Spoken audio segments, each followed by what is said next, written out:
Bayangkan jika sebuah gedung pencakar langit bisa bernapas. Bukan dengan paru-paru, tapi lewat lentur dan regangnya batang-batang struktur. Setiap kali angin bertiup atau gempa mengguncang. Apa yang menentukan apakah batang-batang itu cukup kaku atau justru terlalu lentur? Dan bagaimana kita bisa meramalkan apakah suatu struktur akan bertahan atau malah ikut bergetar hingga hancur? Hari ini, kita akan masuk ke dunia yang tak terlihat mata, dunia kekakuan longitudinal. Inilah penghubung penting antara mekanika bahan dan getaran struktural. Sebuah faktor diam-diam yang menentukan nasib hampir semua desain teknik buatan manusia. Apa yang sebenarnya membuat sebuah batang terasa kaku saat ditarik? Bukan sihir, tapi kombinasi dari tiga faktor fisik yang sangat nyata. Modulus elastisitas bahan, luas penampang, dan panjang batang. Ketiganya bersatu membentuk sesuatu yang kita sebut sebagai kekakuan pegas, atau disimbolkan dengan K. Tapi tunggu dulu, K bukan sekadar angka. Ia adalah juru bicara dari dunia material. Modulus elastisitas, menggambarkan seberapa sulit bahan itu diregangkan. A. Luas penampang, menunjukkan seberapa besar permukaan yang menahan gaya. L. Panjang batang, menunjukkan seberapa jauh gaya itu harus menjalar. Semua itu terangkum dalam satu rumus sederhana. K sama dengan E kali A dibagi L. Selanjutnya, kita akan melihat bagaimana sebuah batang biasa bisa berubah menjadi pegas dinamis. Bayangkan, setiap struktur di sekitar kita, jembatan, rangka mobil, hingga kerangka bangunan sebenarnya adalah sekumpulan pegas. Terdengar aneh, tapi itulah kenyataannya. Elemen struktural yang tampak kaku ternyata bisa bergetar, dan dalam banyak kasus bertindak seperti pegas linier. Dalam dunia getaran ada tiga jenis gaya utama: longitudinal, getaran searah batang; transversal, getaran tegak lurus batang; torsional, getaran akibat putaran. Kali ini fokus kita adalah getaran longitudinal. Disinilah batang elastis mengalami regangan aksial, dan dari sanalah muncul gaya pemulih. Gaya yang mendorong sistem kembali ke posisi awalnya.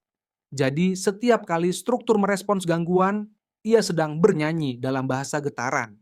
Dan batang elastis, mereka adalah senarnya.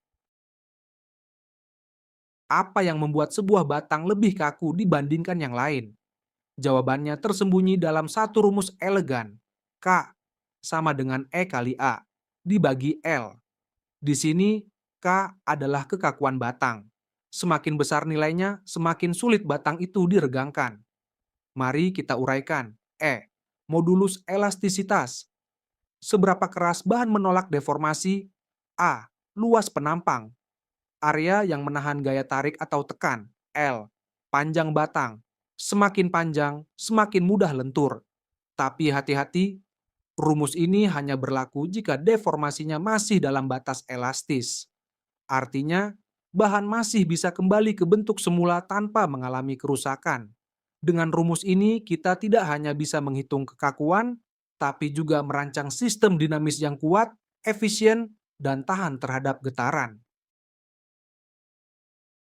Bayangkan dua batang elastis identik, menggantung vertikal, dan sebuah massa tergantung di tengahnya. Apa yang terjadi saat massa itu turun sedikit? Tepat sekali, sistem ini mulai bergetar naik turun, seperti pegas. Ilustrasi ini menunjukkan sebuah sistem dengan satu derajat kebebasan, berbasis batang elastis. Dua batang identik menggantung dari tumpuan tetap, massa M tergantung di bawah, bebas bergerak secara vertikal, panah ke bawah menunjukkan defleksi, atau posisi massa terhadap waktu. Ditulis X terhadap waktu. Yang menarik, batang-batang itu menghasilkan gaya pemulih linier, persis seperti Pegas. Kekakuannya masih dengan rumus K sama dengan E kali A dibagi L. Dan karena massa batang diabaikan, satu-satunya yang dihitung hanyalah M. Sederhana, tapi cukup untuk memodelkan perilaku dinamis sebuah struktur nyata. Apa kesamaan antara baja, karet, dan kayu lapis? Jawabannya, semuanya bisa bergetar, tapi dengan cara yang sangat berbeda. Dan untuk memahami perbedaannya, kita perlu melihat angka-angka. Tabel ini memperlihatkan sifat fisik 7 material teknik umum, yaitu baja, aluminium, kuningan, tembaga, beton, karet, dan kayu lapis. Ada 3 kolom penting. Modulus Young atau E dalam Newton per meter kuadrat, menunjukkan kekakuan linier. Densitas atau Rho dalam kilogram per meter kubik digunakan untuk menghitung massa. Modulus geser atau GE dalam Newton per meter kuadrat penting untuk kekakuan torsi. Beberapa fakta menarik. Baja memiliki nilai E dan G yang tinggi, sangat kaku dan kuat. Karet memiliki G yang sangat rendah, fleksibel, cocok untuk peredaman. Beton dan kayu lapis tidak mencantumkan G, karena perilaku mereka lebih kompleks dan anisotropik.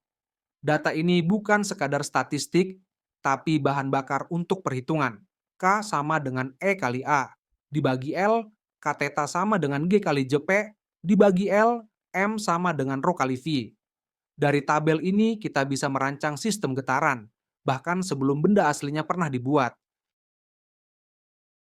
Jadi kita sudah memahami bagaimana batang linier bisa bertindak seperti pegas, dan bagaimana material menentukan kekakuannya. Tapi, bagaimana jika batang itu bukan ditarik lurus, melainkan diputar? Selamat datang di dunia getaran torsi, di mana putaran kecil bisa menghasilkan momen besar, dan batang silinder menjadi pemain utama. Dalam video berikutnya, kita akan menyusun rumus kekakuan torsi, memahami hubungan antara modulus geser, momen polar, dan frekuensi alami rotasi, dan tentu saja menyelesaikan contoh soal numerik. Ayo lanjut ke video 2, getaran torsi dan contoh soal. Waktunya memutar batang dan mengungkap sisi lain dari getaran mekanik.